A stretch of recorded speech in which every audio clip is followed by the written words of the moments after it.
Po, ganun na siya kahaba. So, ito po ay bahay ng pukyutan. Maraming honey na siguro yan dyan mga ka-agri. Hindi ko lang alam kung gaano kadami, pero po, ganun po kahaba yung kanilang bahay. At dito lang po yan talaga sa tapat ng kalsada, yung ilalim. Pero bago po natin pag-usapan yan, kung bago ka pa lang sa channel ko, paki-like naman po, comment, share, and subscribe. At huwag kalimutang i-hit ang ating button bell para ma-notify po kayo sa ating mga bagong upload. Yung aming leadman si Marmar, may pupuntahan po kaming adventure ngayong araw. Dito kami sa taas ng bundok. Kita yung palibot, Iloilo City. So, sige po. Mula po sa pinanggalingan namin, more or less mga 6 kilometers hanggang dito. Buti na lang may leadman kaming pugi dito, si Marmar. So, ipapakita natin sa inyo kung ano yung pinunta namin dito. May dumaan. Ito po yung gusto namin ipakita. Doon po sa taas ng puno ng yan. Mga 10 feet mula po dito sa ilalim. Iwan ko lang kung okay lang kayo dyan. Yan po siya. Ito po ay bahay ng kutsukan, napakalaki. So, hindi ko lang alam kung okay sa malapit dito na harvestin namin yan. Palibot po tayo sa kabila. Hindi maganda yung zoom ng ating tawag ng ating cellphone. Pero yun po siya. Ganyan po siya kahaba. Estimated ko po ay mga 3.5 feet hanggang 4 feet po ang haba niya. Yan po siya. Hindi lang masyadong clear ang kuha, no. Yan po, ganoon na siya kahaba. So, ito po ay bahay ng pukyutan. Maraming honey na siguro yan dyan mga ka-agri. Hindi ko lang alam kung gaano kadami, pero po ganoon po kahaba yung kanilang bahay. At dito lang po yan talaga sa tapat ng kalsada. Yung ilalim po ay cemented na farm to market road. Diyan lang po sila. Kaya baka yung ibang tao dito ay nangangamba po dahil po dyan po sila nagbahay. Matanong ko lang si Marmar doon kung estimated mga ilang buwan na kaya yan dito. Sandali po. Nakatambay sa malayo kasi. Mar, matanong ko lang Mar, mga ilang buwan na kaya yan dyan? Saka bulan pang yan. Mga isang buwan pa lang. Okay.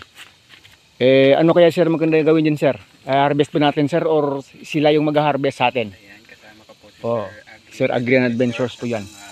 Sir Marmar, yung pogi, single to ha, single to. Akala nyo ha. Walang nagmamayari dyan. Very, very good boy kasi yan. Wala tayong matanong na ibang tao. Sir Marmar, anong barangay yan dito? Ang Bungol. Barangay Bungol. Sityo ba yung Bungol? Hindi. Sityo. Sityo ng anong barangay? Ang Banwa. Sityo Banwa. Bayan ha? Sityo na lang bayan ng Alimod dyan. So mula dito, mga ilang kilometro mula sa bayan? Mga Darwa. 2 kilometers na lang? Lapit na pala talaga, no? Sir, agree, pwede tayong dumiretso ng bayan? Kasi 2 kilometers na lang daw para malaman ko kung saan dadaan pag galing sa bayan, mapunta dito. Kasi hindi ko alam. Checkpoint. Ma-checkpoint, papapasok. Panay. Hindi lang kita masila sa Banwa. Hindi sa takas lang. At least naman natin kung din rin yun ang kan. Ayan po. Wala kasi kayo signal. 2 kilometers na lang pala mula dito sa bayan ng Alimod dyan. So, napaka-blessed po namin. Ito talaga sinadya namin mapuntahan dito kasi may mga bahay po dito. May mga bahay dyan. Doon sa ilalim po, banda ay may mga bahay rin dyan. At dyan po, pag ito po ay aming hinarvest, pag sakaling pumayag po sila, baka kasi matatakot kasi ang lalaki ng mga ng mga tawag doon, ng mga talaga ng pukyutan na ito. Haba na talaga yung bahay kung mga 1 month, sa loob ng 1 month po mga ka-agri, marami nang honey yan pag maganda yung pagkagawa nila, at saka maraming bulaklak sa paligid. Hindi masyadong maganda yung kuha dito kasi nga po nasa lilim yan, hindi maganda yung kuha ng ating camera. Eh kami po hindi takot, pero masakit po yan pag nakakagat sa inyo. 10 feet from the ground. Yan ang pinaka. Oh. 10 feet to 15 feet. Ganyan po siya oh. Yari ka dyan, Boss Agri. Nako, malapit na ako, mga 10 feet ang akumulo dyan eh. Oh, yun. Pero hindi pa po tayo mag-harvest. Wala po, nag-video lang po tayo kasi bihira na lang po makakakita talaga ngayon yan dito sa amin. Dahil po sa maraming improvement na nangyayari dito, mga construction. Kaya pakunti siya sila. Pero kung hindi natin harvestin, okay na rin. At least mapadami po sila sa wild mga ka-agri. Ayan, mga 10 feet. Dito lang talaga kasi yung puno. Oh. Habang si Sir Agri dito, abala din sa pag-vlog niya. Tungkol po dito. Eh, paano yan? May maraming dumadaan ng motor. Oh, may dumadaan. May daanan talaga ito eh. Kaya Sitio Bungol. Sitio Bungol na ng bayan ito. Malapit na ng bayan. I-isturbo natin si Sir Agri Adventures sa mga katanungan. Tamaan mo na rin ako. Good morning Sir Agri Adventures. Yes po. Sa palagay nyo po Sir, mga ilang liter kaya ng honey ang makukuha natin dyan? Depende po yan. Kung harvestin. Gaano sila katagal na nanirahan dyan. Kasi the more na mas matagal, mas maraming makukuha mong honey. Ganun pala, depende pala sa haba ng Ng pagstay nila dito. So next question ko po Sir Agri, hindi kaya delikado sa mga kabayan dito pag yan ay niredos natin? Pagka delikado lang talaga, delikado yan. Kasi kailangan sila maalis dito. Kasi Oo nga pag inistorbo yan ng mga ibon at may dumadaan dito, delikado yung mga dumadaan. Kasi nangangagat yan, nangahabol yan. Talaga, kahit hindi ibon siguro habulin, akala yun yung sa kanila ano.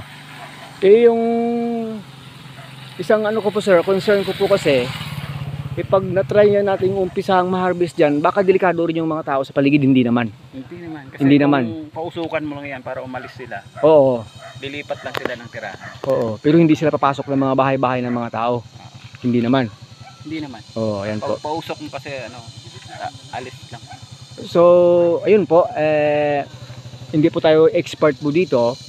So, nagtatanong yung mga kaibigan natin ano yung ginagawa natin. Sabi ko, nagbablog kami dito dahil sa putyukan na ito. Sa Delikado po ito pagka tumagal. bina ito. Kasi napakadelikado yan eh. Pag mula po kanila, ang dami Oo. dumadaan na tao. Ito talaga ay daan ng tao. May- Pero sir, concern ko rin ulit, talaga bang need na paalisin yan dyan? Need talaga, siguro no? Kasi delikado. Kasi malapit siya sa daanan. Oo. At saka delikado siya. Kasi pag nag-harvest tayo dyan, kailangan natin sigurong kumuha ng permiso sa mga tao dito sa paligid. Kailangan talaga. Kasi hindi ito ating area, 6 kilometers away sa ating pinanggalingan. We need really talaga na tawag doon. Daanan talaga ito mga ka-agri. Oh. Daanan dumadaan. Daming daanan talaga. Ito yung Sitio Bungol ay daanan ito papuntang barangay Hinablan at barangay Ulay na rin. At dito na rin dumadaan papuntang Sakit barangay yung dumadaan dito. dito na rin papunta sa sa Kinaspan. Dito na rin dumadaan. Ganun. Oo, may dumadaan. Kakilala mo yata yun eh, yun mga ka-agri. Hindi po natapos dito yung pagdaan ng mga motor kasi 7 barangay pala. Itong road na ito ay 7 barangay pala ang Tayo, baka may storm. ano niya? Gumagalaw. Gumagalaw siya? Gumagalaw siya? Gumagalaw. Naku, pag naisturbo kasi yan, delikado. So wag na natin masyadong gambalahin kasi nga hindi na maganda. Baka kasi po magambala sila, tatamaan tayo dito. Nako, patay tayo. Duro rin ang digas na nong? Digas no? Ayan po yung angle dito. Ako rin nilabag rin eh.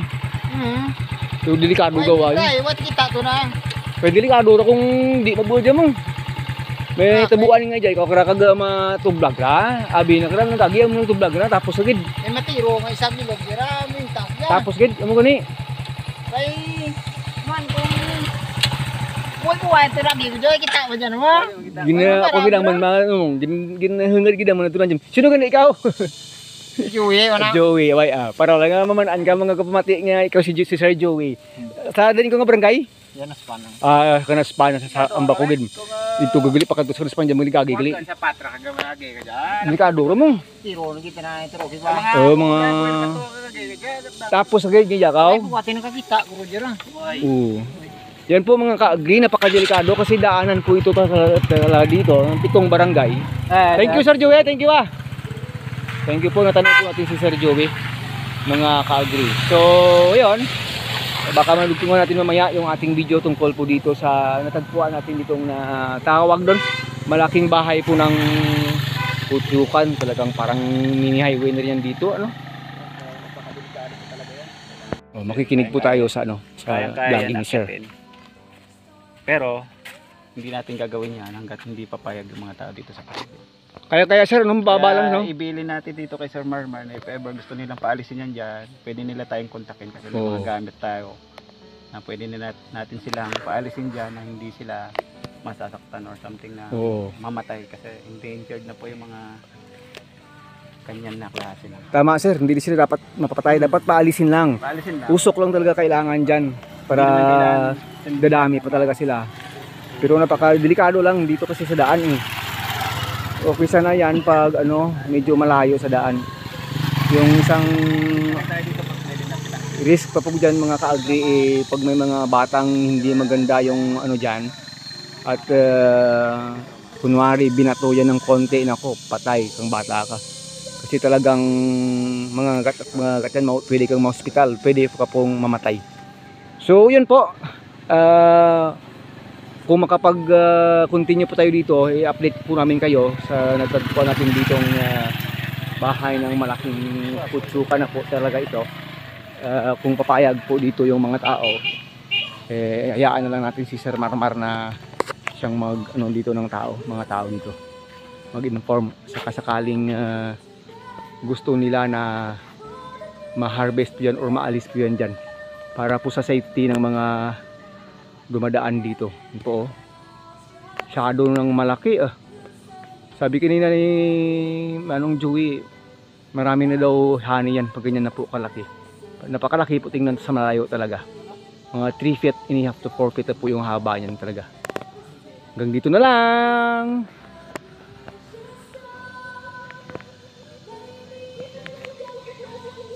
Sitio Bungol. Alin mo dyan.